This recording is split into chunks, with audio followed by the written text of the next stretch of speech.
Blog Talk Radio. Why, you gonna pull those pistols and whistle Dixie.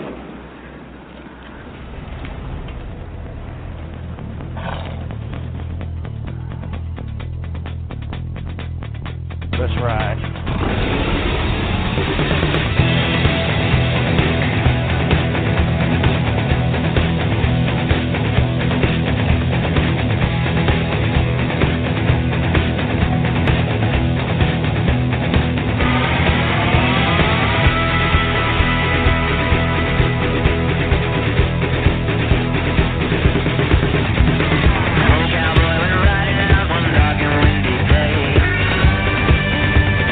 Wanna raise you rested as you went.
Welcome, ladies and gentlemen. Welcome to this special edition of the End Time Tribune.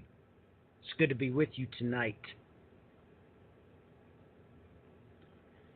You know, ladies and gentlemen, this great march of return that has started between the Palestinians and the Israelis is just the tip of the iceberg, ladies and gentlemen. We have some extremely serious things going on. I mean, this week, North Korea and China got together. North and South Korea announced they're going to be getting together. Ah, yes. The kings of the East do gather to take counsel one with another.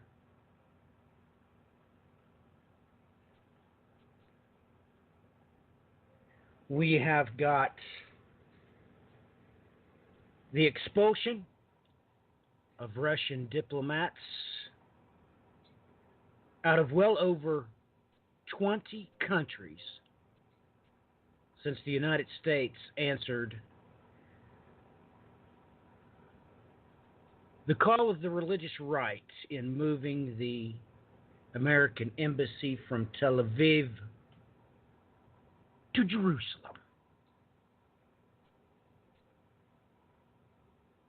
You know, Brian and I was having a private conversation.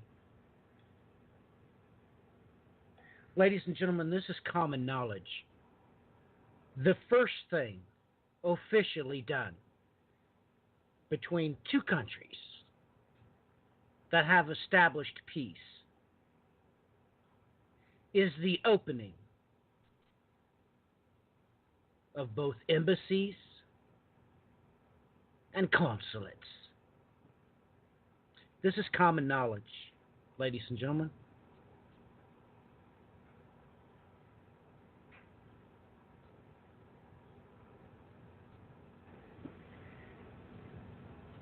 It is amazing to me some of the things I see going on.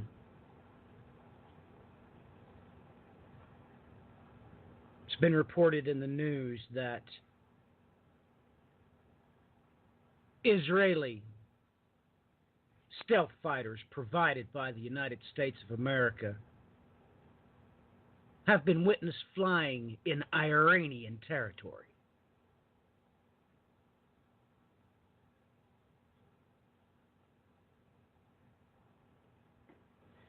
Ladies and gentlemen, I seriously hope that you're really paying attention to what's really going on. We had the authorization of a sacrifice close to the Temple Mount, an act that serves no religious purpose that has been biblically mandated. Everybody knows that. This only served as a clear provocation to the Arab world. It's the only purpose it served.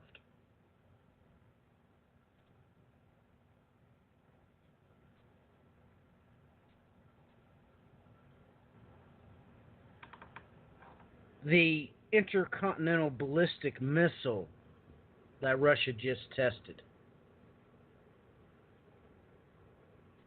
It wasn't manufactured in the 70s, ladies and gentlemen. It has multiple warheads that can be deployed independently.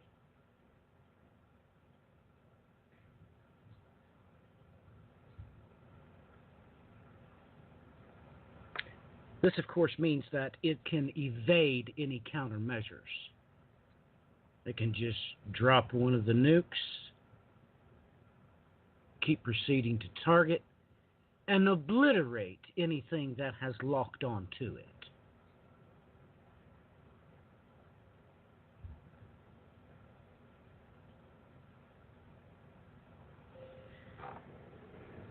It approaches the target at speeds that are really quite irrelevant concerning anything other than electronic countermeasures anyway.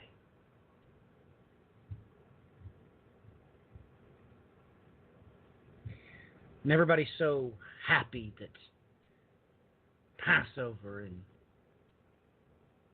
Easter and April Fool's Day all seems to coincide this year.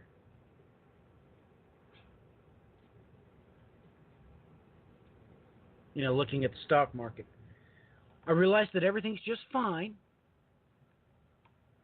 No matter how badly the stock market bombs Monday through Thursday, they always end on a good note on Friday.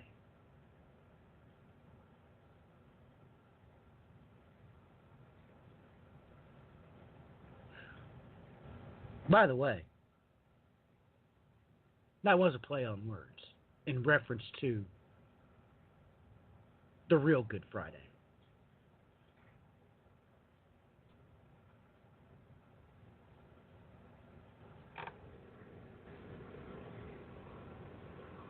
How many of you are ready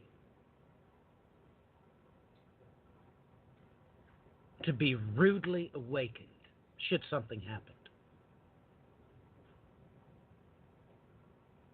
You know, let me ask you this. It's amazing how this generation has polluted and downgraded everything. There was a time when honor and respect was the prevailing stabilizing forces in this society. And you would ask the question, is your house in order? Meaning, have you said all your goodbyes to all your loved ones? But this generation has managed to even corrupt that. Now they ask if you've completed your bucket list.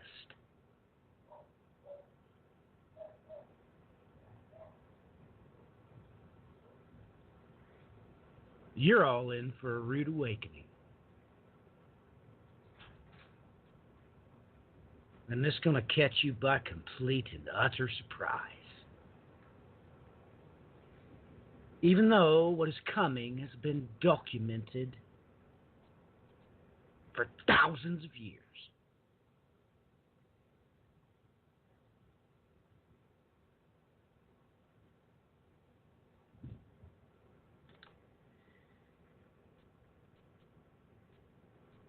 What will it take to rattle your cage? I wonder what it's going to take. Brian, what's your thoughts on the current events that's unraveled just since our last broadcast? It seems to me that, oh my goodness, we're a whole lot closer than just 2 minutes to midnight. I don't care what the doomsday clock people say. Brian, your thoughts? Well, you know, maybe I'd almost like to start with the conversation that was just had in my home not too far back, because, folks, we've warned about this so many times about being entertained to death. Our roommate had asked me the question, I haven't seen any of this come up in the news. So I asked, let me guess, Russian collusion. Roseanne Barr.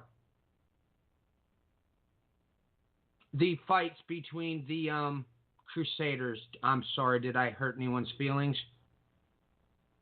Fights between the Crusaders and these teenage kids that were just, had a guy walk in who was a proven white supremacist, make America great again. The whole ball of wax. And we've got all the right-wing puppets out there are attacking them publicly on the media. You see, this is what you're being barraged with. And folks, if you don't think this was not all put into place on purpose to keep you in a virtual reality entertainment bubble, take some time and look into it. Okay, they started instituting things, really went deeply into place after World War II. As a matter of fact, you might be shocked at the fact of who the American government was hiring to do this very thing. And this is documented. You can see the interviews right from the people's mouths that were perpetrating this stuff. It's nice to run around in all the conspiracy circles where they make everything up. It's a little different when you can actually, see the interviews, see things being documented by the people on the inside doing it. But instead, where's everybody else? Let's talk about where everybody's looking right now. They think that all their infamous little eschatology scholars are actually feeding them properly. Yeah, here's the thing. I went to take a check this morning just to find out what all of everybody's favorite scholars are talking about right now. Look, I know that most of you out there have your cable television. Just go to that favorite right-wing propaganda outlet, push play. Turn around and do yourself a favor. Go over to their shows and push play. They all have the same talking points. And they bring up a little tiny blip about what has transpired here in Israel. And I hate to be the bearer of bad news, but they're not even qualified. They have no authority to even speak on these topics, which they thoroughly do not understand. And that's just beginning with my rebuke. I'm not certain how else to put it because of what I'm seeing happening. First off and foremost, look, folks, I can give a test to some preschool children after having them sit down and read the Bible from the front page to the back, and they will pass with flying colors. I wish I was joking, but I'm not. God goes out of his way to tell you what we would be witnessing on the earth in these days. He repeats himself over and over and over again, and we are seeing every little variable play out right in front of our eyes. But if you're being entertained to death by these people that are calling themselves experts in these fields, they have dubbed themselves your watchmen as you dish out $95 to $150 here to go to their big conferences. I don't know how to help you. I am trying with every fiber in my body. This week alone, Matthew can verify this just when I said, why don't you go take a look? There's so many majorly important things happening on a worldwide scale that just this week alone, you're not going to be able to make it through my feed. Because Twitter really, the reality of why I'm using Twitter is it's a place where I can keep track of these stories. So when I need to get to them, for instance, when we're on air, they're right there. Okay, that's the reality of why I'm using this social network. I don't, at this point, trying to even get involved in conversations that are going on. It is just baffling because everybody has got brought into, and this is what the terminology that I sort of came up with this week after finding out something about our infamous hot topic global debate on climate change. This is called manufactured dissent, people. If you're out there engaging in these divisive topics and arguing with people and doing all this, you may want to check yourself. You are not to be doing that. Period. Okay, and I'm not even discussing all the divisive doctrines. No, I'm on a whole other level here. Things going on in the United States, for instance, it is just one big divide that they have manufactured for you, and people have walked right into their trap.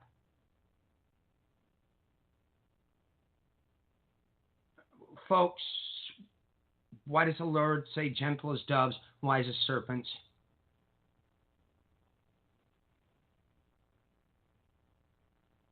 This is got to stop, folks. If you're getting in a spot where you're trying to find out what's going on in the world and you're just hitting the wall of entertainment, look, I'm going to tell you right now, having to keep on top of this is not easy. I have multiple applications, be it on my phone, my tablet, my computer, that I have to use to get a gauge on what's going on.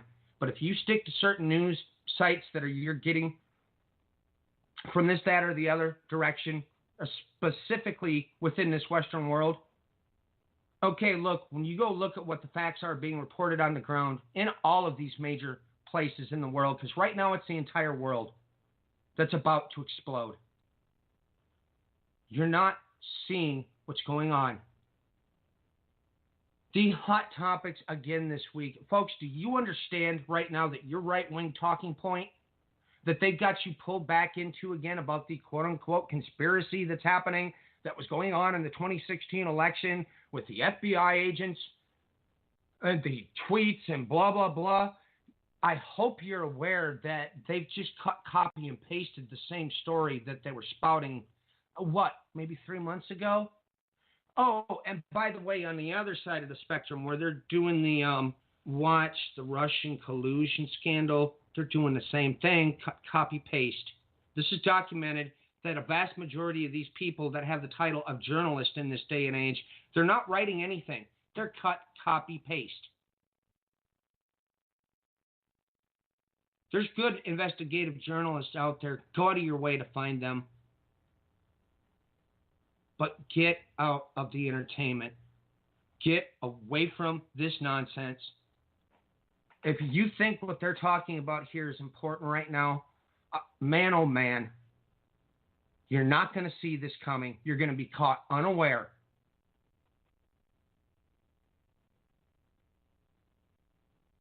When we have what just transpired in Israel take place, okay, folks, behind the scenes, starting around March 22nd, this started coming to light. Okay, that's almost over a week ago. And I wouldn't be shocked if I start looking backwards a little bit more, and it was already, obviously, out there. So, this week, sent Matthew some messages on some other things that we're working on the background that are of utmost importance.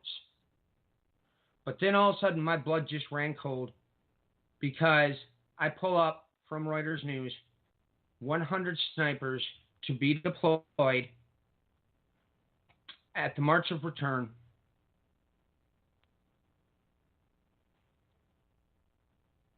I immediately knew what was coming. And it happened. Folks, you got to understand that they started this on Passover, which so happens to also coincide with Good Friday. And if you don't understand the importance of why I'm making the point of how those dates are suddenly intersecting, you have to go look into how they started doing the calculations going back pretty far in history, in the beginning stages of the Roman Church and so on and so forth. It's enough to make your head hurt already trying to understand their calculations of where they decide to state it's Good Friday, how to come to their conclusion of Easter Sunday. They don't really typically follow the same calendar that we should be following. these two dates just intersecting alone is enough to really make you take a pause. But what I just don't understand is why nobody was talking about this as this was coming. You know, and we had several discussions once, because when something like this happens, folks, personally with me, this is when I go into overdrive mode. Everybody, you need to understand that to even attempt to address this topic,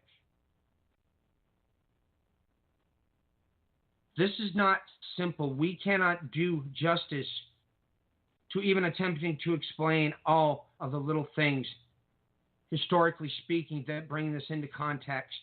Okay, I have book upon book upon book upon book covering many topics in this area. Giving blanket statements, we can't do this justice. There's not enough time in the day, in the month, in the year, because you have to have perspective to even comprehend what is happening here. And it's so much. I do watch both sides of the story. Now, even though I may not post both sides of the story, and there's a reason why, I watch both sides. I've been watching what is being said within portions of the Arab world, most notably things that are being said by the Palestinians as this arose, not from the Western or Israeli sources. I've been watching what's coming out of Israeli sources, as well as Haaretz, is one of my favorite sites because they're a little more balanced. Right now, the UN is already talking about there is going to be a major investigation. We live in an age where everything is able to get on video. We live in an age where we have drones, we have satellite. Okay, those things are all time date stamped, folks. You cannot falsify digital timestamps. There's statements from one side stating that there was no provocation.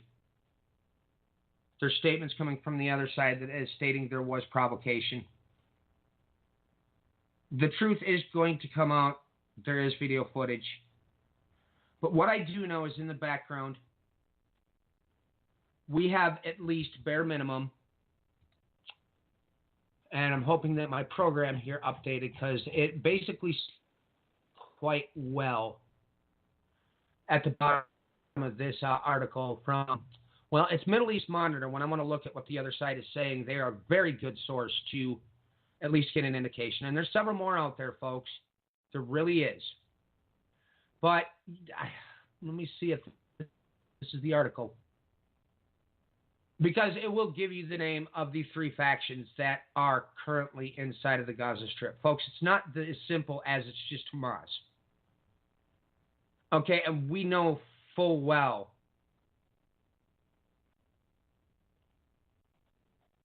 this has been documented nonstop. Okay, here's the article. You can find this under the Great Return March signifies the start of new defiance campaign on Middle East Monitor. But they at least list at the bottom of this article, the very last paragraph. The Great Return March has the support of all Palestinian factions, including Hamas, Fatah, the Popular Front for the Liberation of Palestine, and Islamic Jihad. The protest is expected to continue daily until 15th of May and the 70th anniversary of the NAPCA. Okay, folks, this is the 70th anniversary of the 1948 UN resolution declaring Israel as a nation. It's going up until then. Almost any article right now is going to point this out. All of this has been set in motion because of Donald Trump's statement and his decision concerning Jerusalem and the embassy. Now, I was questioned by what I was probably a listener. Don't you think this is a good thing when that announcement was made? I didn't respond. I did that intentionally because I had every alarm in my body go off the immediate moment that I even heard rumbling going on about this announcement being made. Because I knew where this was leading. This was leading to where we're sitting now.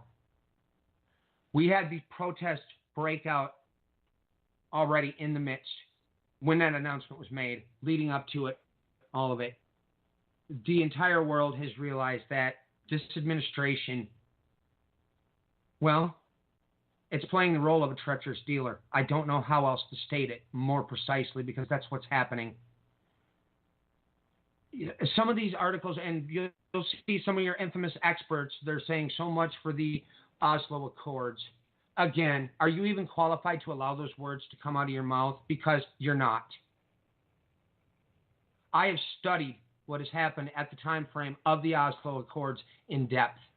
I saw the filmed documentation of the talks happening, be it at the White House, at the time of Clinton, Israel, from all the major people involved, documented interviews from, for instance, Arafat, the PLO. You can find this all out there in a documentary that was made, believe it or not, probably about the, maybe around 2000, late 90s. Okay, folks, everything is documented. You need to understand something. Every single person, every leader involved with those Oslo Accords, Anwar Sadat, Yitzhak Rabin, Yasser Arafat, because yes, folks, this has all come to light as well. They have all been assassinated. If that's not enough for pause, I don't know what is. There's so many variables that go into this. Like I said, you can watch. I mean, they literally have the cameras going the whole 9 yards as they're doing the talks here in the United States with the United States leaders. Okay, you can even see the comments going on with Henry Kissinger and Brzezinski. Okay, your blood runs cold the very moment you watch Brzezinski walk up to the Israeli leader and state, do you want to play chess? But it takes knowing about his grand chessboard strategy. You see, the Israeli leader knew what he was doing. He was stunned. And his response, to paraphrase it, came down to this. During the pogroms in Russia, leading up to World War II, when the Russians started also capturing the Jews and throwing them into prisons, he let them know flat out, the last time I played chess is when I had an operative of Bolshevik Soviet Russia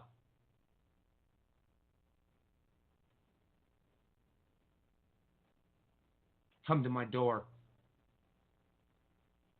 Brzezinski got the message, and you can see it come out of his own mouth from the interview. As they go on to explain, his wife states he plays chess all the time. It's also common knowledge that Henry Kissinger from day one has stated, you want to control the world? You keep the Middle East in flames. Brzezinski, you control Central Asia, you control the world. Apply that to everything we're happening as we speak. Okay, folks, Russia, China, Mongolia, Uzbekistan, Kazakhstan, about 1 billion stans at the end. I've studied all of Central Asia in depth, its ancient history and forward. It's all beyond the river Euphrates, folks. Anything past that line, that's the kings of the East. Even if they've convinced you it's Gog and Magog, no. I've done the archaeogenetics. I mean, it was interesting. I got one of our listeners asked a question about an archaeological report that I put up. Let me answer that. Because I was talking about the elongated skulls. That it's been proven that this is a Central Asian trait. The first time it really began to appear, going in, at least in the Middle Ages, was when the Huns showed up. Now, we did an entire program on the Huns. From information that you're only going to get in a very difficult way, getting a hold of these texts, it's a little pricey. The Chinese knew about the Huns going back from ancient times. Okay? They've documented it completely. Most Middle Ages scholars will tell you, we have no idea where they came from. Western Middle Age scholars that didn't look beyond the Euphrates. But that's where your elongated skulls, Central Asia. Okay, they did and as the article brings out, this is the new big thing in archaeology, is the archaeogenetics, because it's changed our complete understanding of everything we used to think. We've got people out there trying to fool you that these are moon men that are showing up with these elongated skulls in South America. Okay, folks, again, you need to look at the archaeogenetics, because this has gotten to the point where it's becoming common knowledge. People in Central Asia, even stretching down, going through India and a lot of those other places in those regions, are the same genetic. The DNA, the genetics, it's the same people. Okay? It's how this ended up in South America. That story concerning them finding they find elongated skulls in some women in a middle-aged cemetery.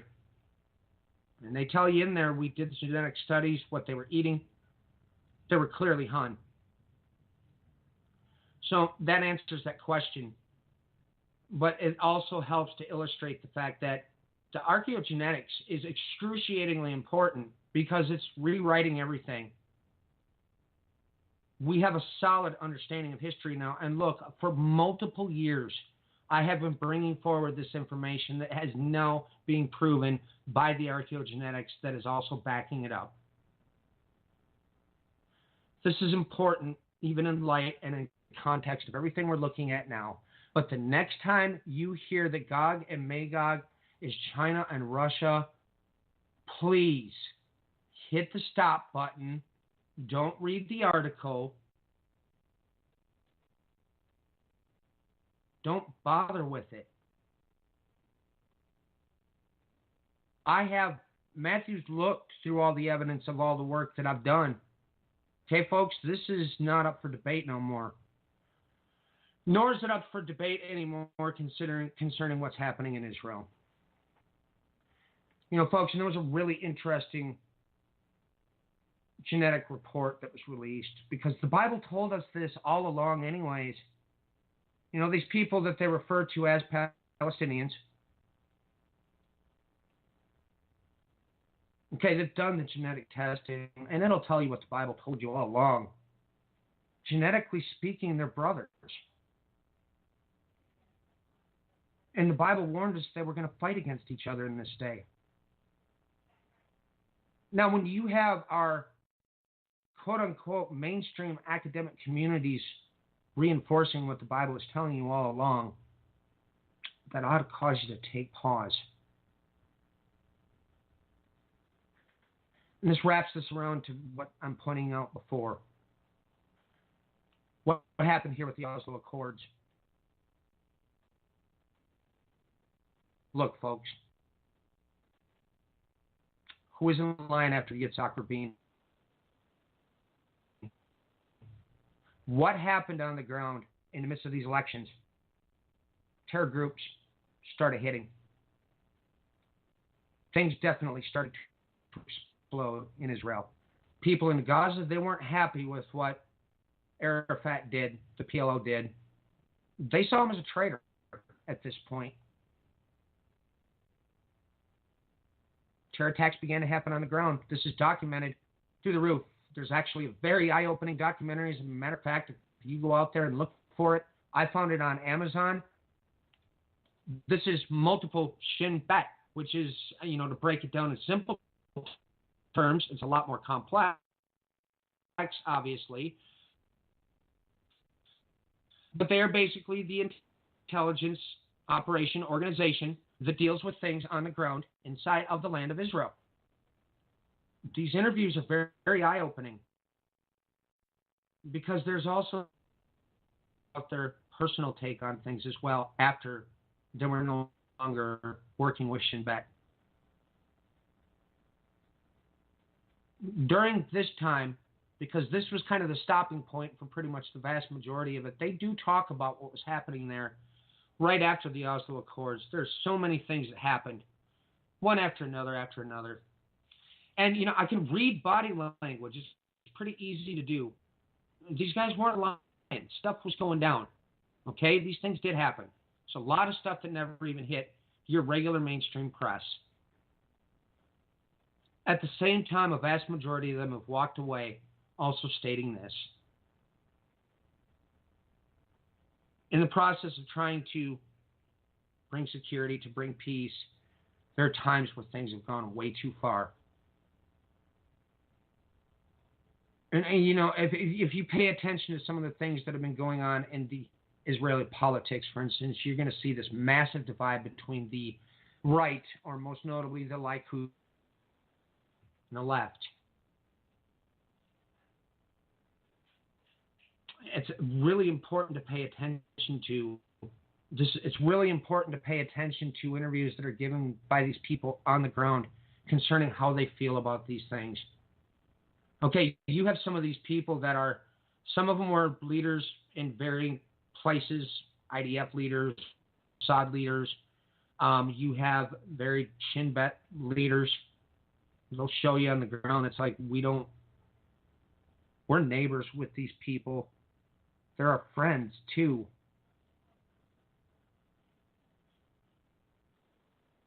Folks, me and Matthew discussed this last night. We're not anti-Israeli, nor are we anti-Palestinian, but we are for people.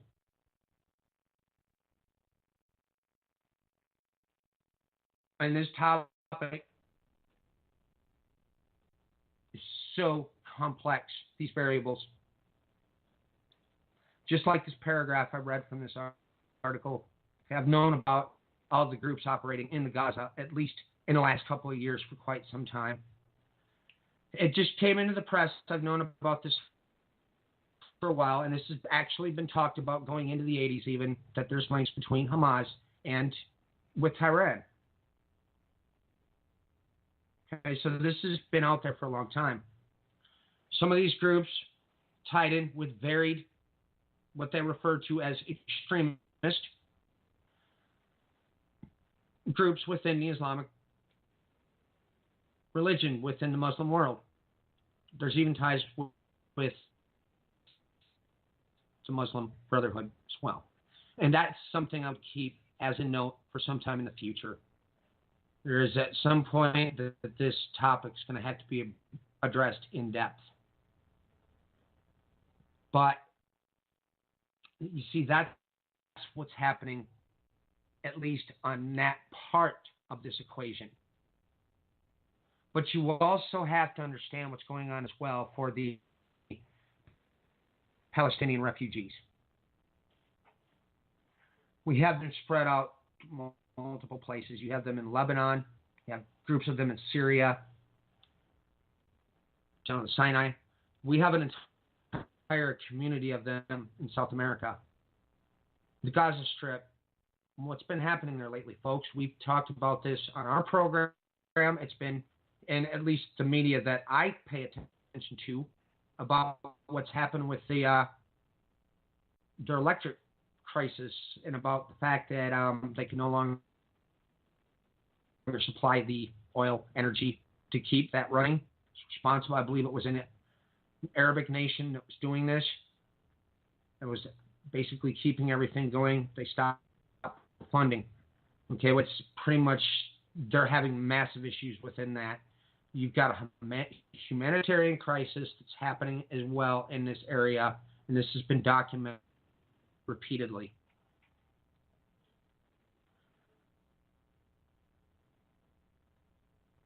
Not a simple situation. There are things happening on both sides. There are good things, there are bad things on both sides.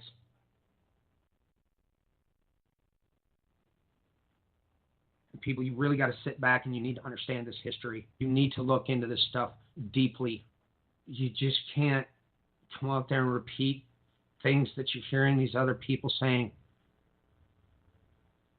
Critically think, look deeply at these topics, and realize that this is not simple. Go back and look throughout history. Start looking even from, there was something rather frightening that came into the media concerning the coins that have been found. And they just released it in the media at this point in history about this being in the last final between the war between the Jewish people and the Romans, as the temple is about to be destroyed in 70 AD. And there's two statements. The coin is either from this point or it's from this point.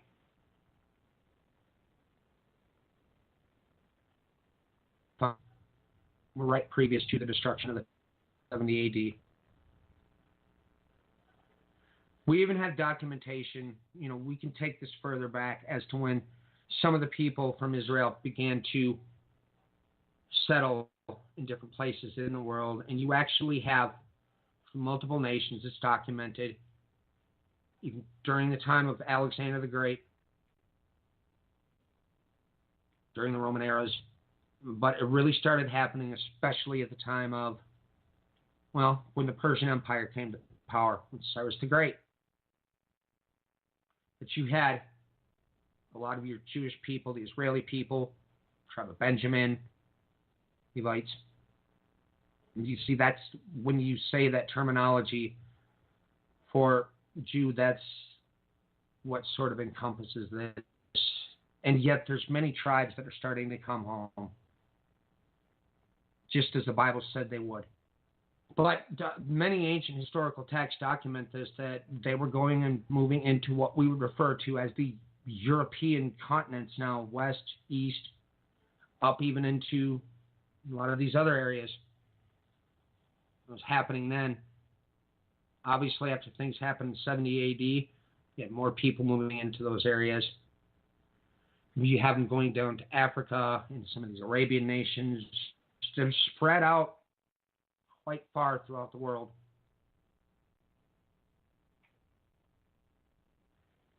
This is when you get to about 1897 is when you have to start looking into not the fictional, the propaganda that was intentionally done up with their elder protocols of Zion, folks. That's propaganda. This is common knowledge of where and who was behind that. No. You need to actually study the history of the beginning of the Zionist movement. There's a lot of complex things going on here. Once again, not cut and dry. They were actually they were looking for land in another place even, so that they had a place of safety. Now, this persecution has been going on. The timeline is just staggering, folks, when you really understand it, when you look at how bad things really got on top of it. There were multiple players involved that were guilty with this. You had many of the European nations. You had sporadic outbursts even within the what we refer to as the Arabian nations as well, where they had their own pogroms that would go into place. You had disagreements and agreements within the founding factors within the Zionist movement. It's very complex. You got starting points in 1897. You have starting points in 1899. You move it forward. As I said, the place that they were actually looking at first was not modern Israel. They wanted a place of safety. And if you know the history, you can completely understand why. But we see some very confusing terminology in this day and age. We always get we have the Zionist, it's brought up. They use that terminology. Then we have, in the same lines, we'll also have anti-Semitic attacks being linked with portions of this, of things that are being said. The resemblance between the modern Zionism that they refer to as opposed to when this movement started, there's a lot of variables that are quite different. It's important to understand this when engaging in this topic.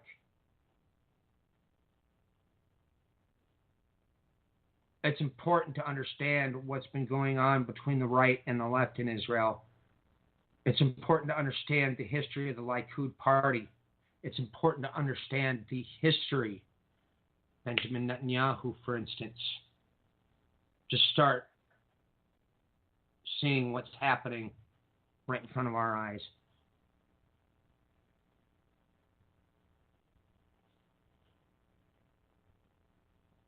The events that transpired today, this is all going to come to light. But this is going to be dependent upon bias. Because one side's going to show you one side, the other's going to show you one side. This is where the critical thinking comes in and looking at what happened. Okay, we have reports. Okay, in Israel, they already had 100 snipers. That's the first thing that I came across. Had been hired. They had been given the orders, fire at will. Okay, we know this. Military, multiple protocols had been set in place for what happened today. We know this as well. We have statements we can't even verify that are being claimed from the other side of the story. There's claims that they found some drawn-up document that Netanyahu initiated to start a war. But, folks, we can't look until we have verifiable proof that's bearing false witness. I don't want to call one side a liar. I don't like calling the other side a liar, but we need to have valid evidence when something like this is stated. And this is the issue, is you got to, that's just it. We have to look at the evidence. It was stated very early from the Israeli side that immediately tires were being burned, bottles were being thrown. We have seen this happen before. Okay, we know this has happened many times before. But I don't yet have any kind of documentation that I've been able to find today that is giving any idea of what happened. But everybody knows where this is going. Reuters released multiple stories that this is about to explode. This is just the first day. This ends on the 15th of May. And they're right by stating that this is about to explode. Really hope the people understand the ramifications of what has been set in motion. What has been set in motion on top of it with moving that embassy to Israel, to Jerusalem, from Tel Aviv, on the 15th of May, the 70th anniversary of the declaration of Israel becoming a nation. And, I'm sorry, I have to bring this up again. Okay, people, there's this common thing that everybody runs around talking about, that they became a nation in one day, and that's what that prophecy is referring to. Folks, you really, really might want to look into what was really happening behind the scenes. I mean, does everybody understand why it is that they were not permitted to hunt down the Nazi war criminals? They had to make a deal with a certain modern Babylon that they wouldn't.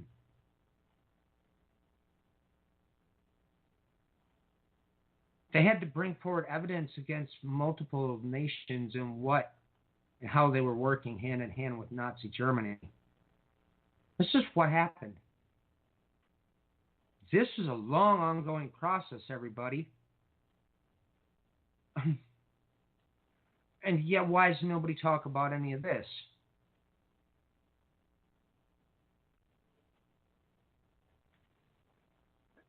I brought this up before. In the beginning, early stages of Zionism, they were looking at living elsewhere. If memory serves me correctly, I believe it was somewhere in Africa. I might be misquoting. I'd have to go back through the history book I have on the topic. But it's also come to light on top of it as well that the very reason, the full reality when the Balfour Declaration was brought to pass. You see, if you don't understand the imperialism, colonialism of what was going on with Britain up until they lost being the major power player at the end of World War II, they got stretched a little thin and then made some moves in the Middle East that bankrupted them. This is all documented as well. But look, folks, the reason that they made that declaration, they wanted somebody there to keep control of that region so they had their continual access to the Suez Canal.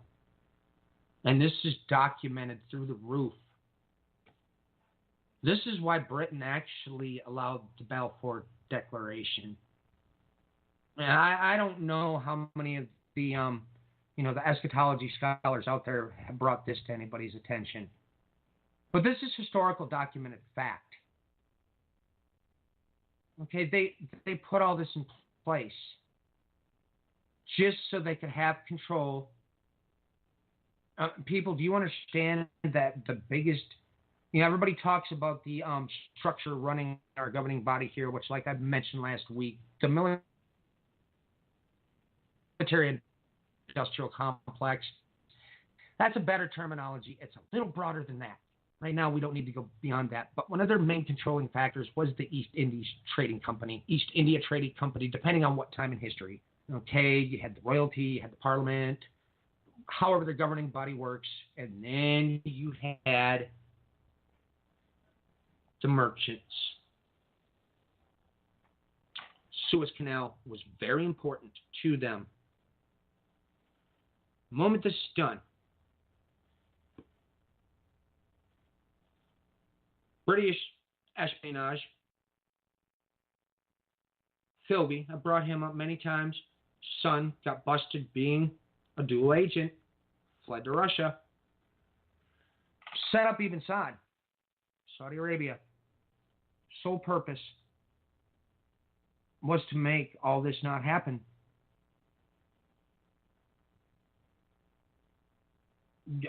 I can point you in the direction of at least bare minimum 20 books that are very well documented with all the proof of how multiple different groups were set in place to oppose the Jewish people coming into Israel after the Balfour Declaration. You can easily find verifiable, good stories on this, even on the internet.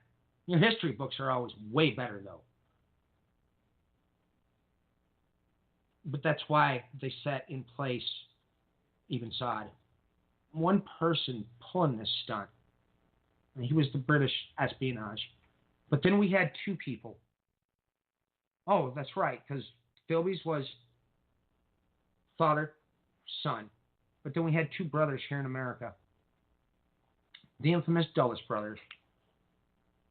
Okay, folks, they started basically as attorneys for all your Wall Street and all your bankers and all that. And then they get involved.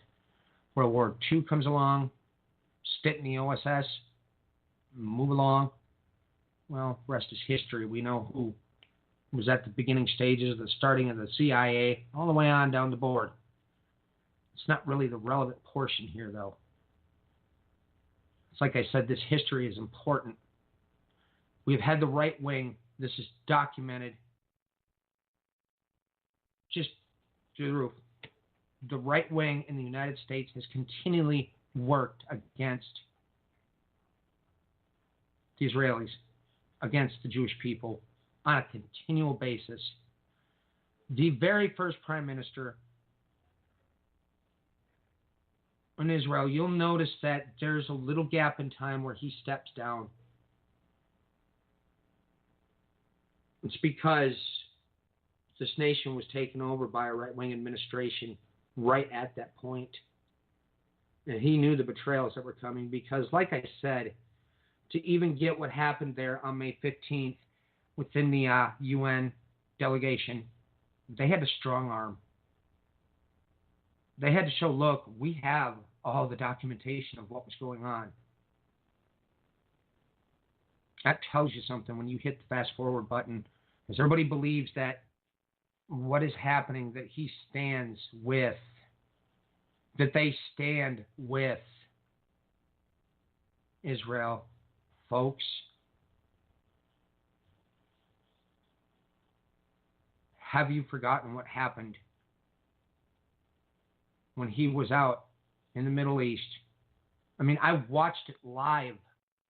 Okay, folks, I watched the live feed coming through Reuters as they sat there with the cameras. Okay, they signed over billions of dollars worth of weapons to all of the Gulf nations.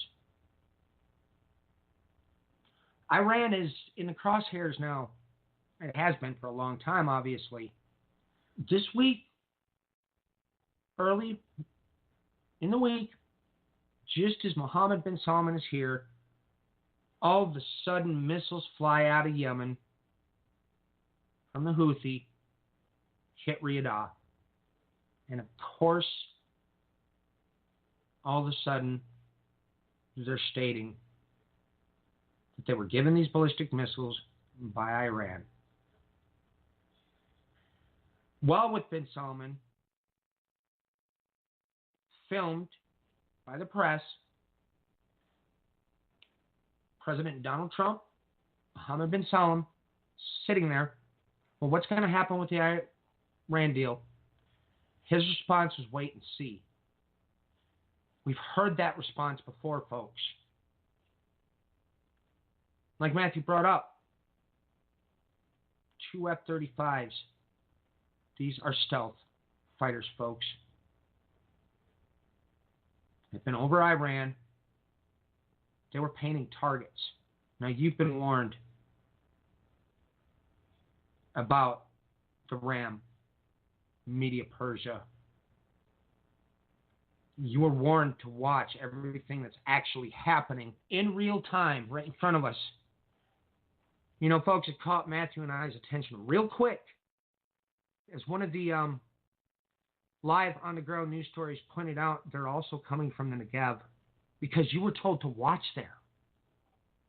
Caught Matthew and I's attention when they just announced an Assyrian statue built from a replica built from syrup cans in London.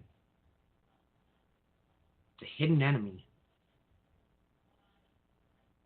Yeah, this just came out in the news in the same span of all this. All of a sudden, there we go.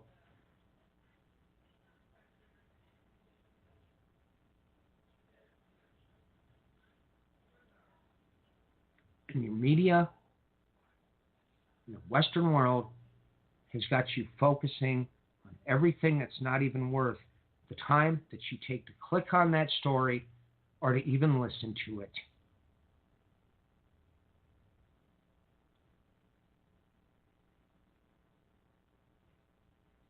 So I was supposed to give maybe just a intro diatribe. I think I went a little beyond an intro diatribe, so maybe I should hand it back over to Matthew.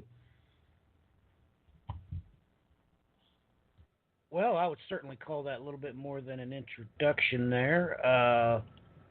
It's time for break.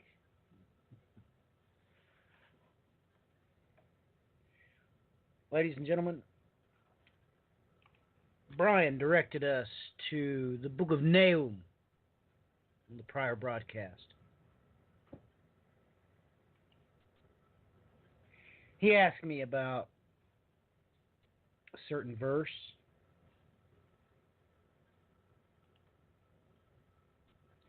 You know, ladies and gentlemen, I'll read the verse. Because of the multitude of the whoredoms of the well-favored harlot,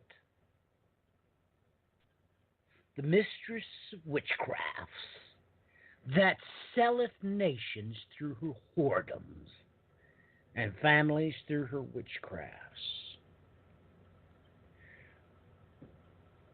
I pointed out to Brian that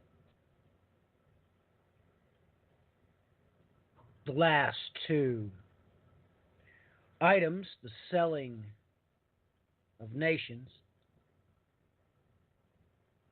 with sanctions and the selling of families, was through, well,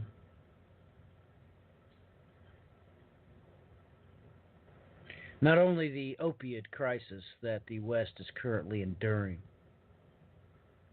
but all the vast pharmakia we peddle. But concerning the sanctions,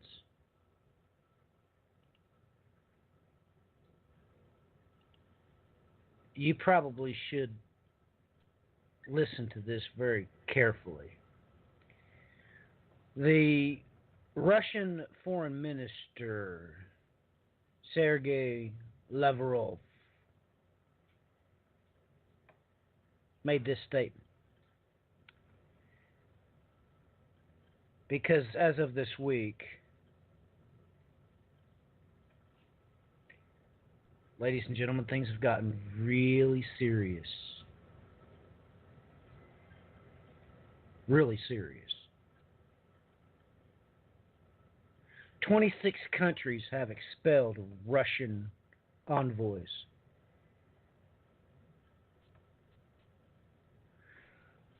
In relation to that, this is what he stated.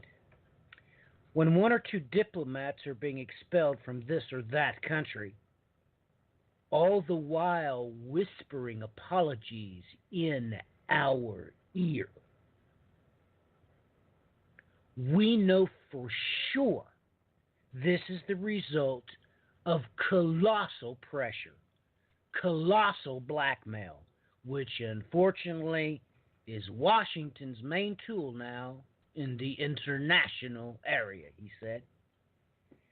It is hard to escape a conclusion that we were right when we stressed several times that there remain few independent countries in the modern world, including modern Europe.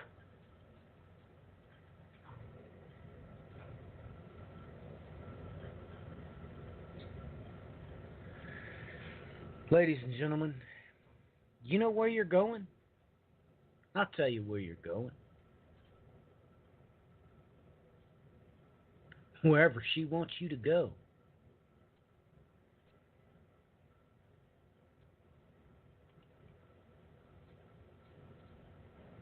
I bet most of the listeners of this broadcast has never even read the book. You know what?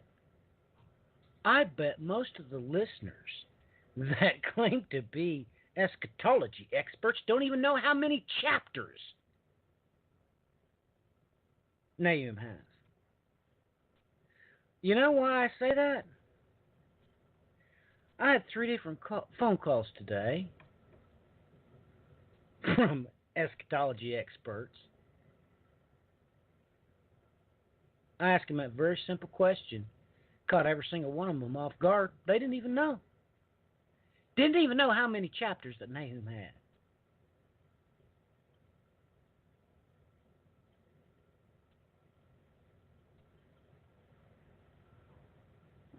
They got big ministries, though.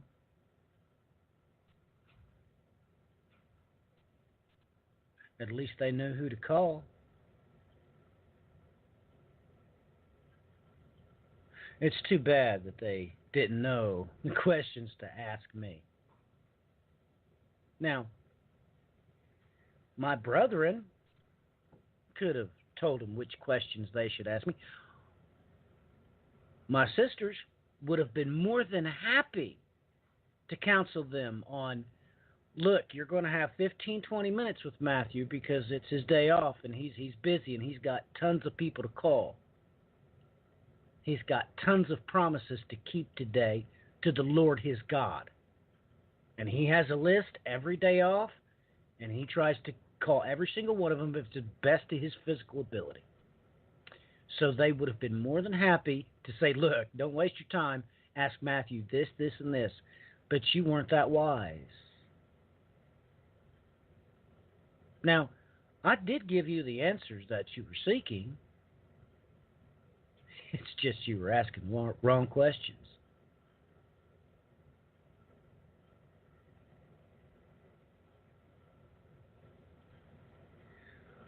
We'll be right back after this 11-minute, 24-second break. You are listening to the End Time Tribune.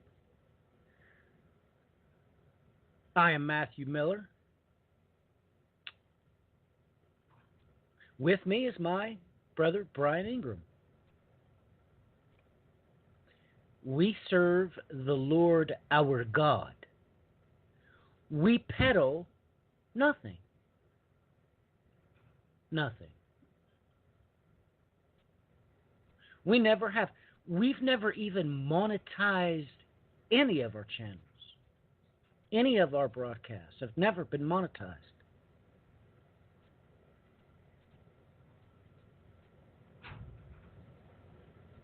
Do you know why she's called a harlot, don't you?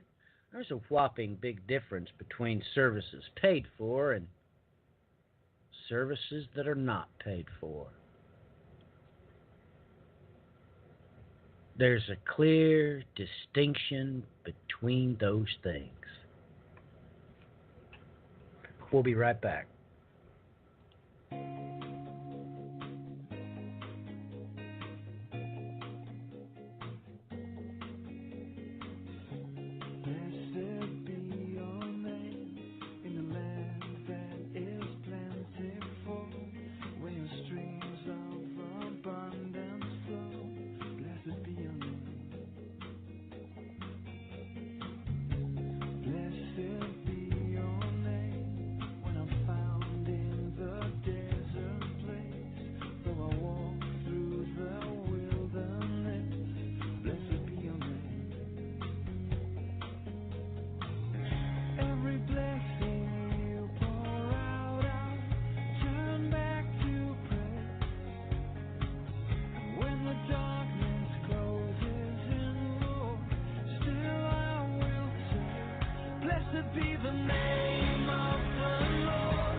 We live in a world of unknowing, of secrets, of blindness.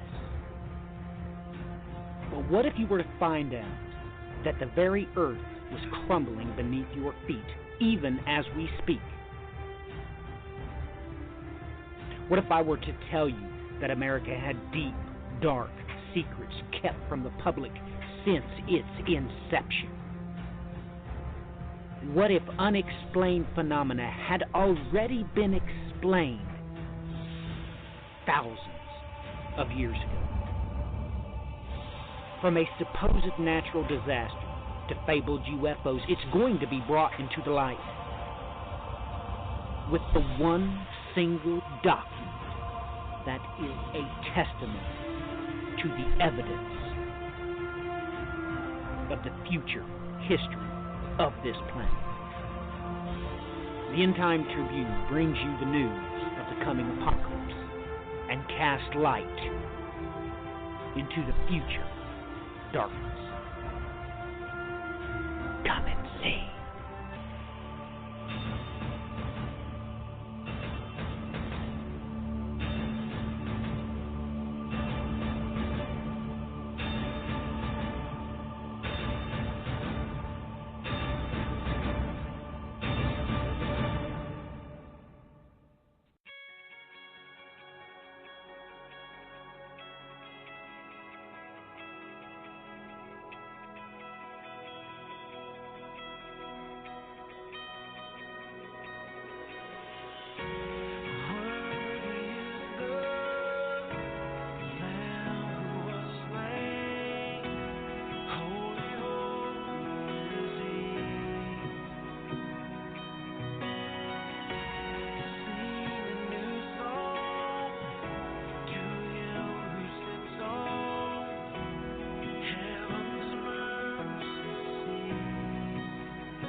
Welcome back, ladies and gentlemen. Welcome back to the End Time Tribune.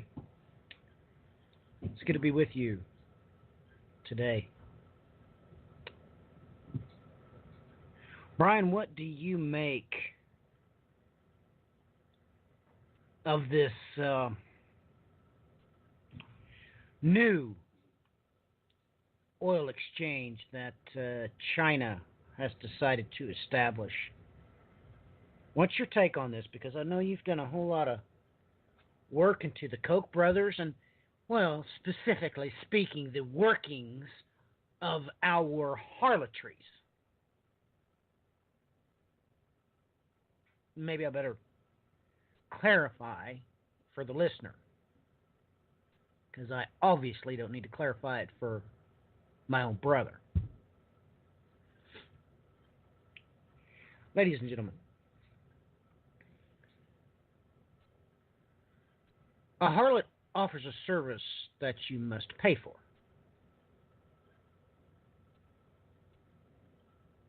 Much like, well, the Russian foreign minister mentioning blackmail. Well, that's one way. The other way is you establish the most needed commodity for exchange on the planet because, well, water really don't cut it, does it? No. Commerce depends on transportation. Transportation has been standardized into one thing: oil. Doesn't really matter your mode of transportation. That is irrelevant. It all comes from the black gold, doesn't it? Jet fuel, train fuel, ship fuel, semi-truck fuel, same stuff. Refined to different stages, that's all it is. But now it seems that the mode and the currency that we use to sell our harlotries, and it's just one of the mechanisms, make no mistakes, it's just one of the mechanisms. Brian, what's your thoughts on it receiving for the first time in history some, competition? What's your thoughts on that? Well, oh boy. Wasn't where I planned to go, but hey, why not bring it up? While I'm doing that, take a little look-see what I sent you on Skype. Everybody, in the meantime, while I bring this up, those listening live, pull up whatever program you may have or whatever, type in Negev into the Bible. But yes, I'm glad you brought this up because it's going to be a little hard to touch completely on this topic, I would say, tomorrow night. And I think this kind of sums up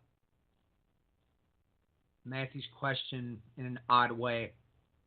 Caught this story. This was on March 26th that this was released through Bloomberg, which would have been Monday.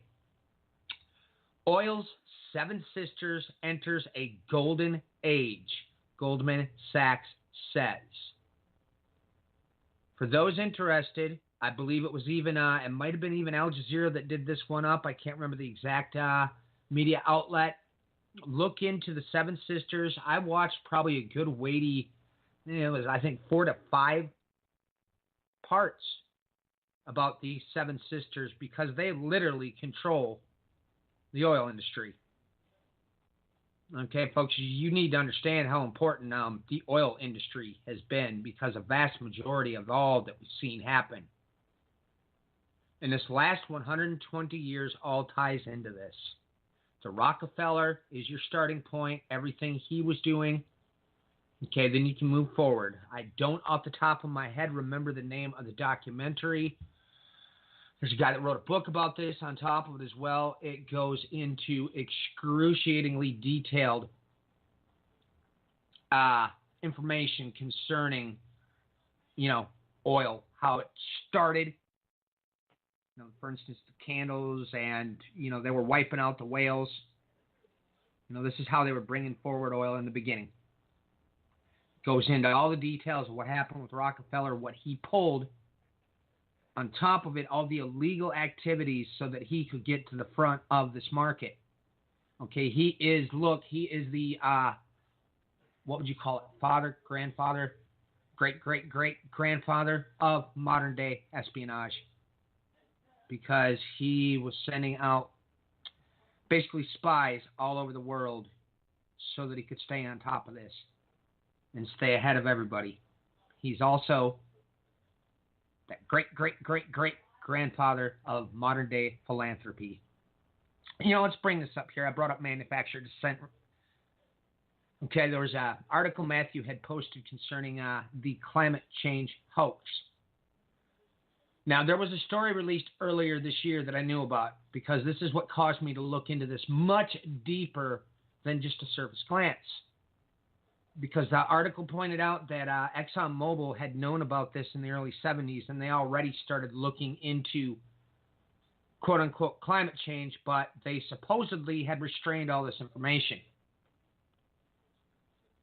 Okay, so of course when you see that you're going, well, wait a minute, what's going on here? So of course this took a deeper look. But at the same time, we've been reporting on this for years.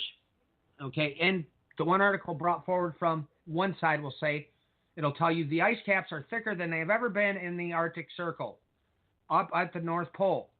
Even though we were reporting on it at the time that the entire North Pole was melting. Everybody knew it.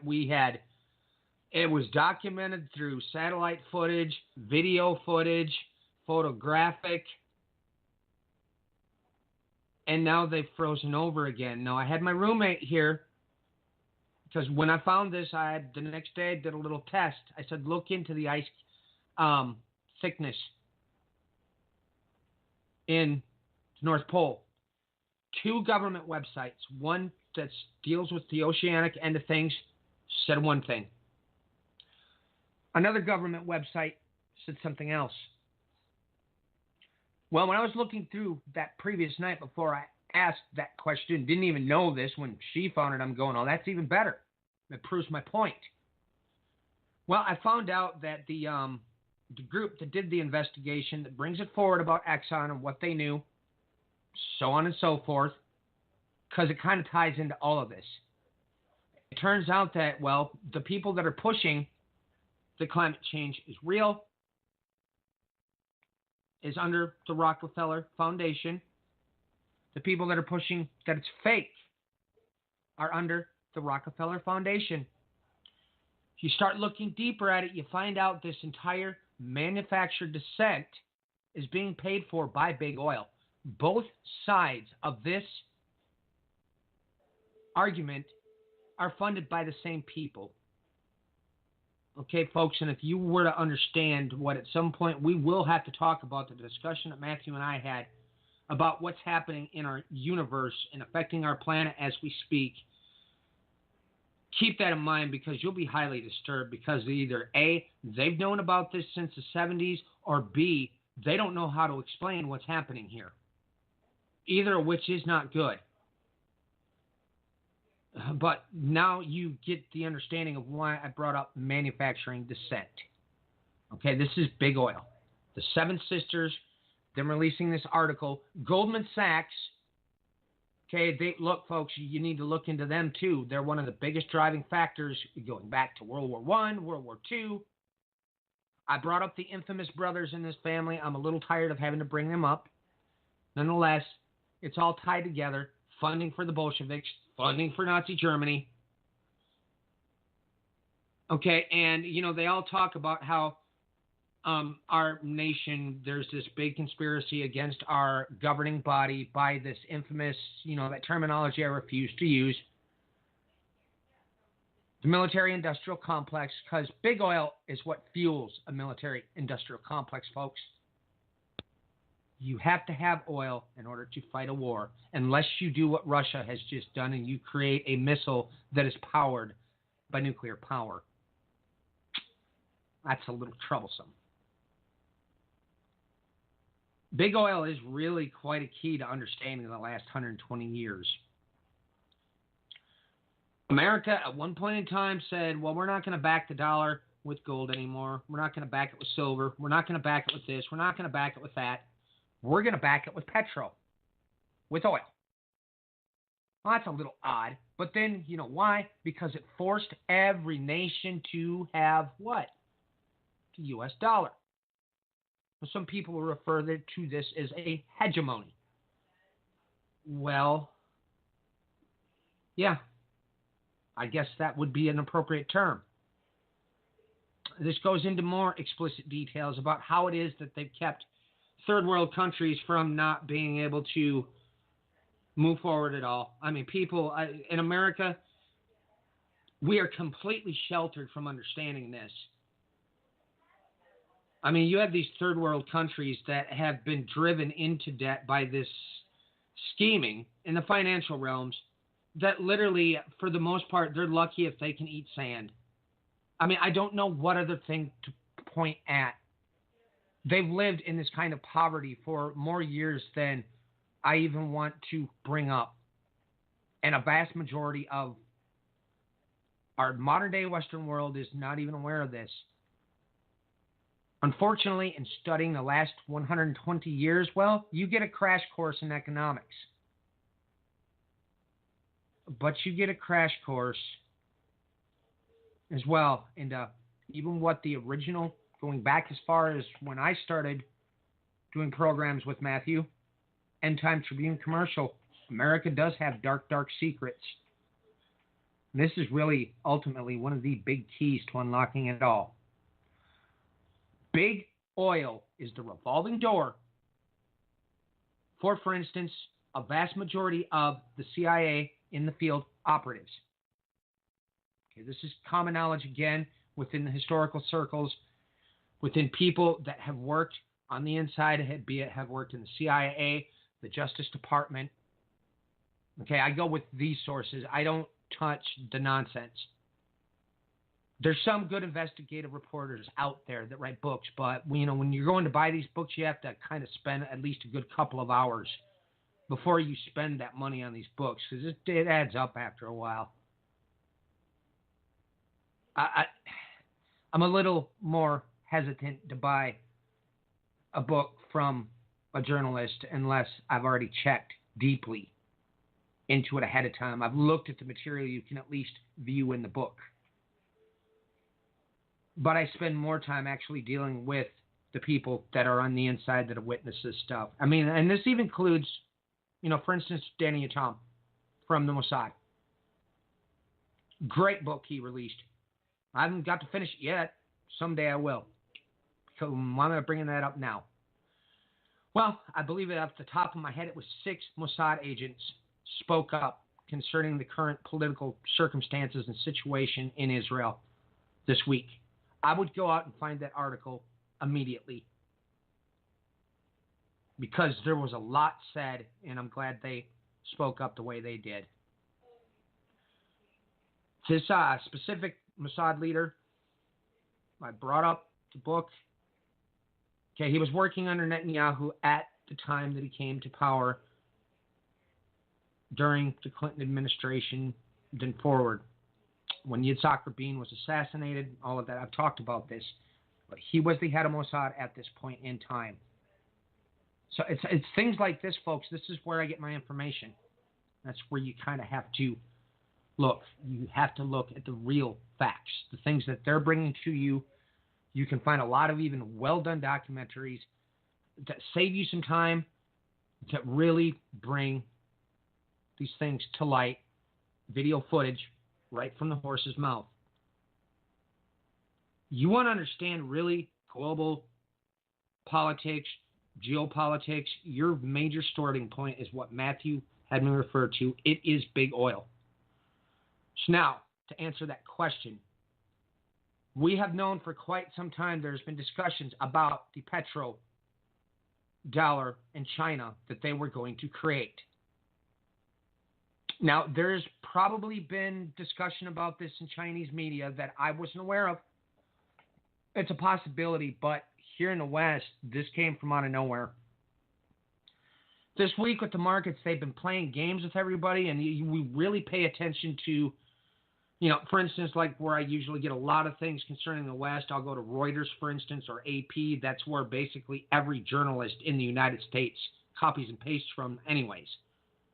So you're going to get the straight information, at least from the Western perspective, from those sources. Okay, and this just dropped from out of nowhere that they initiated this. Like I said, they've been playing games with the markets. Monday, they tell you that everything eased because there's talks going on between China and the United States to bring this not to happen.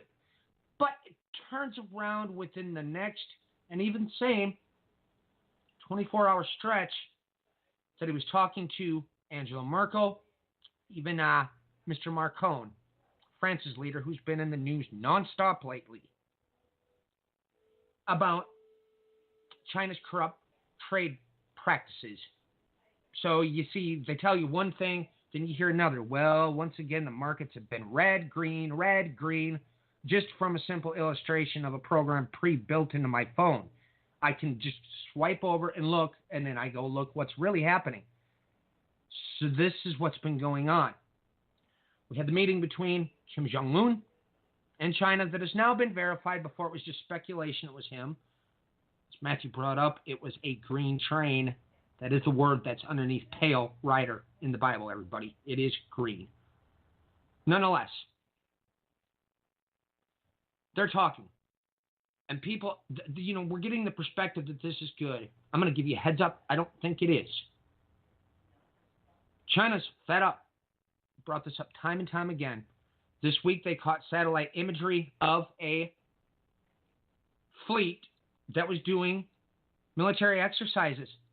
They finally have a real full-blown understanding now of China's naval power, something they did not know before. Oh boy.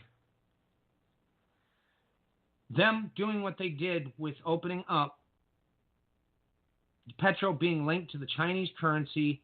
Okay, all these sanction games that the United States and all these other Western nations have been pulling, they can't do this anymore. They don't need to be linked to the American dollar anymore. Does everybody understand why the national security strategy that was released last year, now they listed Russia and China as being the key number one enemies? They are a threat to, quote unquote, the U.S. security. Folks, this is happening because as far as China is concerned, it's a threat to their money. It's a threat to their almighty dollar. I mean, look, you can look deeply at the facts. This is why they're considering them a mega threat. There's very complex factors that are going on here with One Belt, One Road. I pay deep attention to this on a continual basis. Why? Because I've studied so very deeply everything I can get my hands on about Central Asia, China, Afghanistan, Pakistan, India, because all those places are excruciatingly important. Most of your Bible scholars, the history ones, the eschatological ones, they've never even looked in these areas because people have been convinced that none of this is important. But it is. We even have reports on the ground that I caught from somebody in Pakistan this week that had posted this, that the sanctions that were put into place on Pakistan recently actually targeted their nuclear missile sector. And we're not hearing this stuff in the Western media, and there's a lot of that going on. But this move, this is a declaration of war in the United States' eyes. China, with their training operations, is a show of force. They're letting everybody know we're not going to be rolled over like you think we are. We're not going to go through what the Western nations like Britain and France and all of them did with the great opium epidemic to completely collapse China back in those times. Okay, it ain't happening again. You have to understand, China became powerful because the United States used them for cheap labor. And look, I've studied the Chinese people in depth. You need to understand something, especially about these two parts of the world. Okay, China is a very ancient nation, a very ancient empire. God set them aside for a purpose.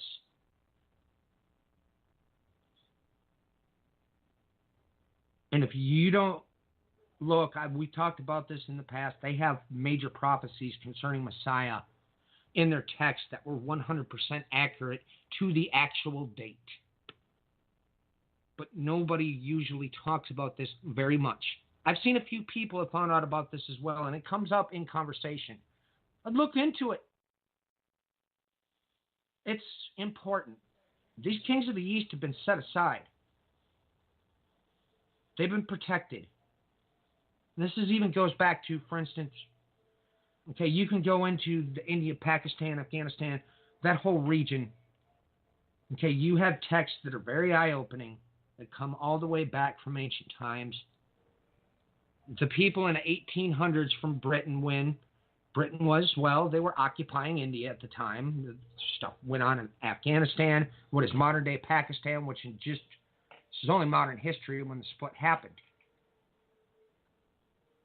You have ancient scholars in the 1800s that were completely baffled because they're going, we've got all the pieces in these historical stories that are completely broadening our understanding of what the Bible says. Okay, folks, I've gone through these texts. I've looked at them myself. It's true. I've done extensive work, a video showing where Eden is. Okay, folks, you're seeing the Swat Valley come up a whole lot in the news right now. Peshawar, get a lot of these things right there. It's a reason it's all coming up in the news. And that was where, give it back over as we approach that 14 or so minute mark, and then in the overdrive with that little marker there. So we got to talk about Negev, where it is in the Bible. And let's see here, just to give a heads up, how many total times does it come up? Well, just the regular standard NASB 77 says 35 verse matches. But the Brown's driver Briggs will tell you it's 114 occurrences. That's a big difference. Back over to you, Matthew. Yes, it is, Brian. That's a whopping big difference. You have to be able to look at the Hebrew in order to deduct those things, where it's at, where it's used, how it's used. Well, how do you like this one in Daniel 8, verse 4? I mean, folks, didn't I just bring this up? Listen, let me read it first. No, sorry about that. I saw the ram budding westward, northward, southward, and no other beast could stand before him, nor was there anyone to rescue from his power. But he did as he pleased, and magnified himself. Okay, sorry about that. That's right. Go ahead. That's right, because in this verse, ladies and gentlemen, you can't see what it actually says. Because how God actually wanted to be seen, it's in Hebrew, it's in Greek. You can't see it in your Bibles. But right there it is, staring you in your face. And the prophetic ramifications of it being there prophetically, because look, let me take everybody back to the basics for a second. One of the promises that we're going to get during the 1,000 millennial reign of Christ is we're going to be given a pure language. Let me give you a hint so you've at least got a clue about what I'm talking about. Everybody on this planet, every linguistic expert, they all know the closest pronunciation to Hebrew you can get is the variation that the Samaritans use. Look, ladies and gentlemen, the Orthodox rabbis will tell you this. Because God has taken all the vowels. There's no vowels in Hebrew. Now, it is of my educated opinion. You can take it with a grain of salt. I mean, you don't have to, quote this as fact. But it is my firm belief that that is the pure language we're going to get during the millennial reign of Christ. God will give us back the Hebrew vowels, so you know how to pronounce it. So this makes Hebrew an exclusively prophetic language. It's prophetic. That's why one of the key tools for anybody who utilizes the the Hebrew language is anagrams, ladies and gentlemen. God does it all. He does it with whole verses. He does it with whole phrases. He just takes the letters, rearranges them, and says something else. Massively important phrases, and all Hebrew scholars know this. When they want the technical data, they go to the Greek. When you want the prophetic information, you go to the Hebrew. It's a binary code, and all God-fearing, Bible-believing, gospel-preaching Christians know this. They know it.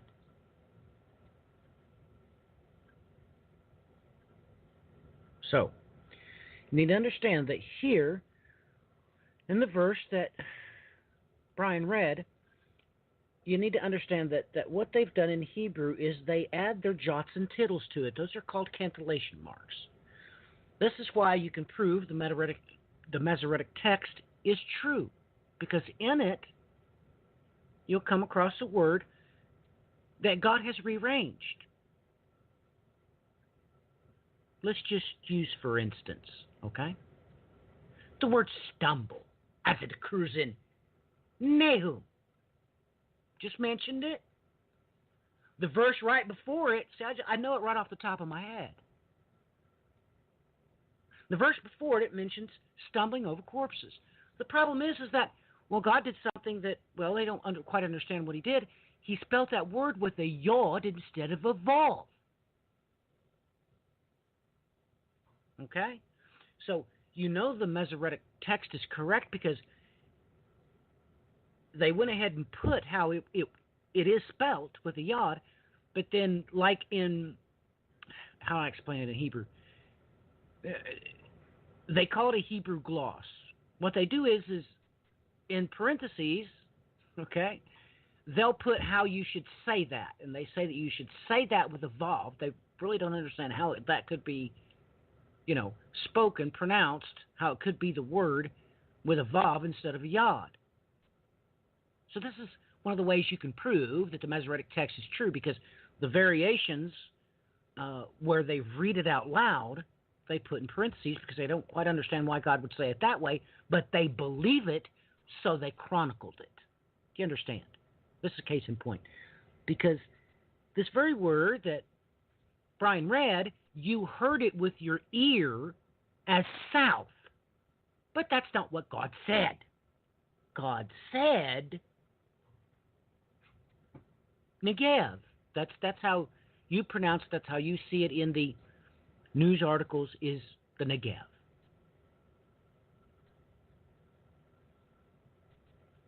So, with that being said, I will pass it back to Brian. I've explained that in pretty simple English so that people understand that, ladies and gentlemen, you're only supposed to read the English to get the stories, okay? The English is in no way, shape, or form qualifiable for use in exegetical studies. Spanish translation would be 1,000,000,000 times better for any type of exegesis, any type of formal declaration. Because, of course, the Spanish has your variances with both feminine and masculine and plural and singular forms. So you could actually make a far superior Spanish translation than you ever could in English. So, with that being said, you have to learn the gospel with your language. But you cannot understand the parable unless you read the binary source code that is complete manuscript in Hebrew and complete manuscript in Greek. So, Brian, where is this word for Negev in the Bible? I mean, we certainly don't have the time to cover all of them, but I'm sure God has pointed some out to you you'd like to cover, so go right ahead. You have the floor. Well, and I mean, folks, let me point this out ahead of time. It's sort of key, critical. You understand the first mention of it we have here in Genesis 12:9. Okay, we have the stretching through Genesis 13, 20, 24, 28. We move into Exodus 26, 18, 27, 36, 38, Numbers 13, 21, 33, 35, Deuteronomy 1, 3, Joshua. Okay, this is all stretching all through. Goes into Judges, 1 Samuel, 1 Kings, 1 Chronicles, 2 Chronicles, Psalms, Isaiah, Jeremiah, Ezekiel, Daniel 8, Daniel 11, Obadiah, Zechariah. That's just one form. Now, there's just two little key verses that I really stand out like a sore thumb that I had pasted in here to Matthew. This one's from Jeremiah 13, verse 19. This is where you have to read the whole chapter, everybody, and even surrounding really will help. The cities of the Negev have been locked up, and there's no one to open them. All of Judah has been carried into exile. Wholly carried into exile. Jeremiah 32. Men shall buy fields for money, sign and seal deeds, and call in witnesses in the land of Benjamin, in the environs of Jerusalem, in the cities of Judah, in the cities of the hill countries, in the cities of the lowland, and in the cities of the Negev, for I will restore their fortunes, declares the Lord. Well, folks, this is like all late breaking news. I've talked about what's been going on behind the scenes here about fields for money, sealed deeds, call witnesses. All of this has been happening.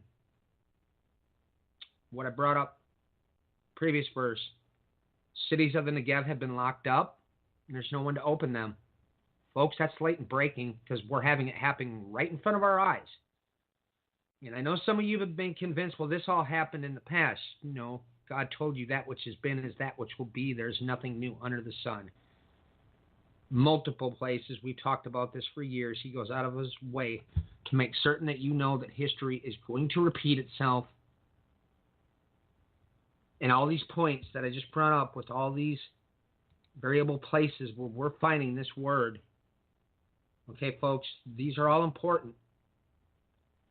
But I'm just bringing up the prophetic text for this moment.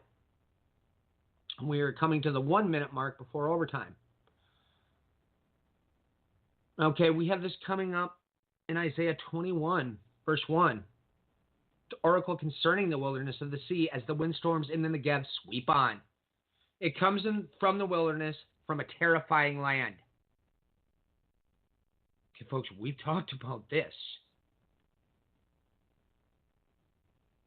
From the wilderness, from a terrifying land. Here, let me read this headline, folks. I actually pulled these up previous. This is out of Arutz Sheva. Egypt and Jordan blast Israel over Gaza deaths. Okay, let me read this verse again and explain. To oracle concerning the wilderness of the sea, as windstorms in the Negev sweep on. It comes from the wilderness, from a terrifying land.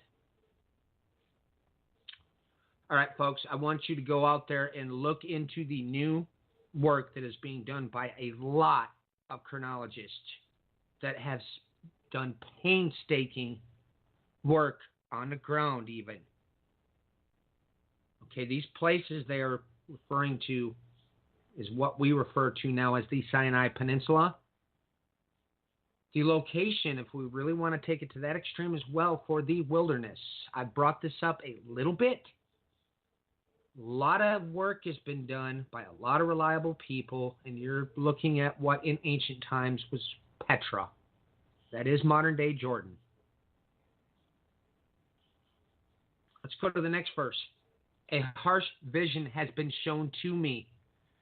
The treacherous one still deals treacherously, and the destroyer still destroys. Go up, Elam. Lay siege, Media. I have made an end of all the groaning she has caused. For this reason, my loins are full of anguish. Pains have seized me like the pains of a woman in labor. I am so bewildered I cannot hear, so terrified I cannot see. My mind reels, horror overwhelms me. All right, everybody. I'm going to go into a little history lesson here quickly. You know, if you study the Bible, you really come to the conclusion that you have to know who Cyrus the Great was. But this has been a very difficult process. You know, archaeology, the way it is, takes years to sometimes come to knowing and understanding all this. I don't think it helps that the French have done a lot of that work, and that is not being translated about 90% of the time into English. The French people know a lot more than the rest of the world. Elam. Okay, Cyrus the Great was from Anshan. This was Elam. Okay? He was. Okay, Elam refers to where he came from. Okay, this was ancient times. Elam, an ancient empire. There was just something released archaeologically this week. I've told people about this for years. They found the proof. Okay, they now know that in very early times that the Sumerian Empire was engaged in maritime trade, stretching back, way back, and they put in there Iran. Well, they've confused you by doing that. They were trading with Elam. It also states in this same article, it's been proven too now that they were trading with India. I have talked about this for years. Now it's verifiable. They have found the evidence to support this. He was an Elamite. Okay, Cyrus of Anshan. He did not worship, well, it's Asher. Okay, we talked about this before. That's when Darius the Great seized the reins. You're talking about two different groups of people, two different places. Madai or Media, as it's referred to here, it's in your table of nations. It's a different family tree. Okay? So now we understand why the Lord is really amplifying this because, well, we have both of these people in the news absolutely nonstop lately. There are some, genetically speaking, within the Kurdish people that are of Median descent. Okay, the Kurdish genetic line is a lot more complex, but when you understand the history of those areas, you understand why the Kurdish people have quite a few people mixed in with them. But it takes going through the history books to understand. It's a lot of work. I'm not going to even pretend it's not. But nonetheless, that's why their genetic traces are showing this. The Kurds have been at the heart of everything lately. Okay, folks, I very strongly advise you pay attention to this. Now, let's go back to the Sinai. Because these reports are coming out all over the world. The United States military, from their own defense site, is trying to state that Russia is spreading propaganda that the Islamic State is rising up again. I am watching reports on the ground in these places. The Khorasan branch, we did an audio episode through one of our other formats that is out there. I don't remember exactly how people can get a hold of this. Matthew may be able to explain that, but nonetheless, we did a complete show on the Black Flags of Khorasan. Okay, this is tied into Islamic beliefs, their prophetic end-time beliefs. It's very important. When you see Islamic State of Khorasan stretches from a corridor of Pakistan, Iran to Afghanistan.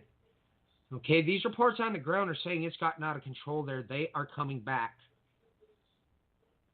In the Sinai, this is what's been going on with Sisi, who just, managed to get rid of everybody standing in his way. And I'm sure the election results are probably out there now. The voting's going on. He has nobody standing against him. Is all over the news as well. Well, in the Sinai, they've been dealing with varied branches of different terror groups. This is one complex thing you can't understand in 5 minutes. But Islamic State is in the mix, and pretty heavily in the mix, in the Sinai.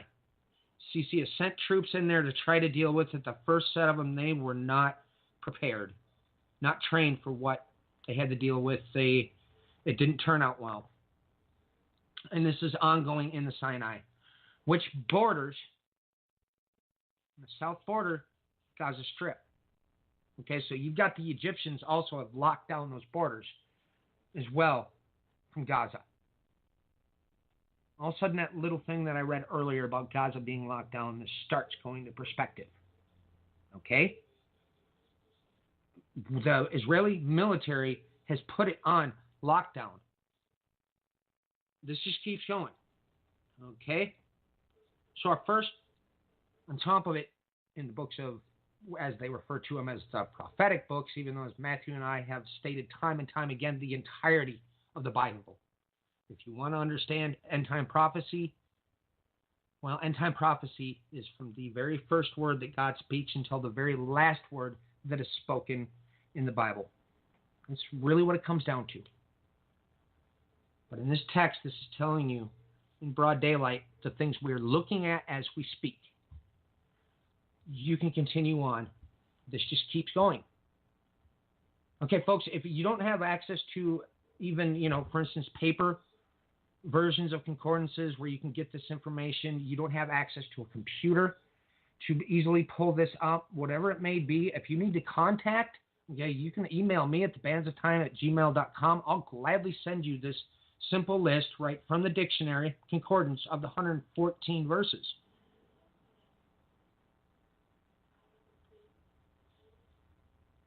All of this is important. And I'll let Matthew pick out a few more here before we go into the last moments of the show. Well, that's the thing, Brian. We are in the last moments of the show. I've got very little that I can do or say now. And I think maybe that was the point tonight, Bri. I've had very little to say in the past 2 hours and 11 minutes.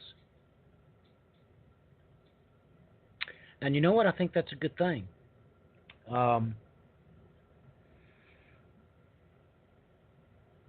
We did talk about what's going on in this solar system. And you're right, that's for a different time. And I think the show progressed exactly how it should have progressed, and it required very little input from me. But we are literally down here to the last 3 minutes. So, your closing comments. As for me, till next time, ladies and gentlemen, God bless and Godspeed, and we'll just let Brian have the floor until the show shuts off. So, Brian? Well, I mean, this is My starting comments tie into my closing and even further. Folks, there is so much happening that I can't even keep up with it.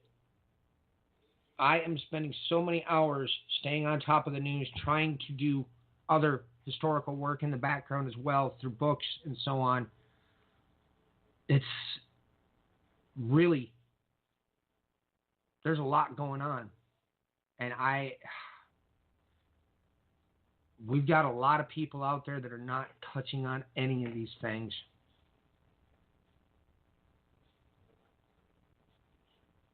Folks, don't let this come on you unaware. Because it's coming. I don't know how else to say it.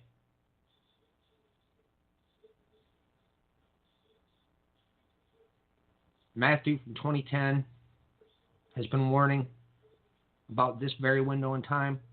When I came around in around 2011, going forward a bit, also, you could see we were entering this. And now it's in front of us.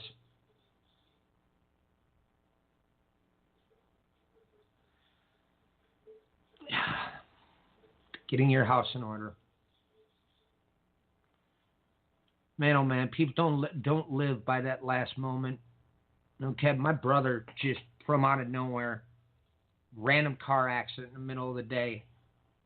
He's no longer here with us. My wife's father, from out of nowhere on Purim last year. Nobody knew that was coming either. He's no longer with us. Do not live like there's no tomorrow. It can come at any moment. Just the loss of your own life.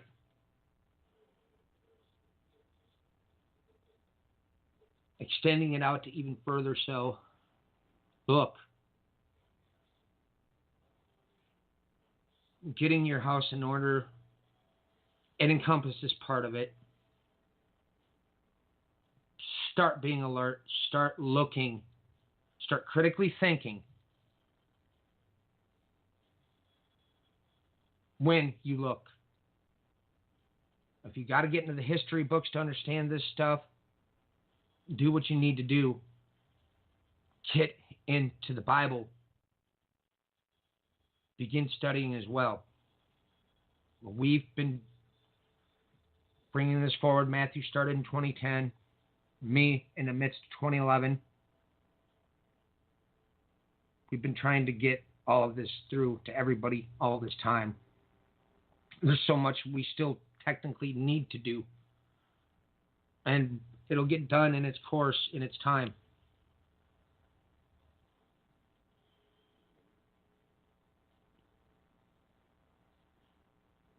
Just keep your eyes on all of it, folks. Pay attention as you go out over the holiday here. And just kind of, wonder how many of these people are actually aware of what's happening. And I mean, I'm referring to those that are, that say they're Christians, or those that are Christians. There is two different ones. Just pay attention.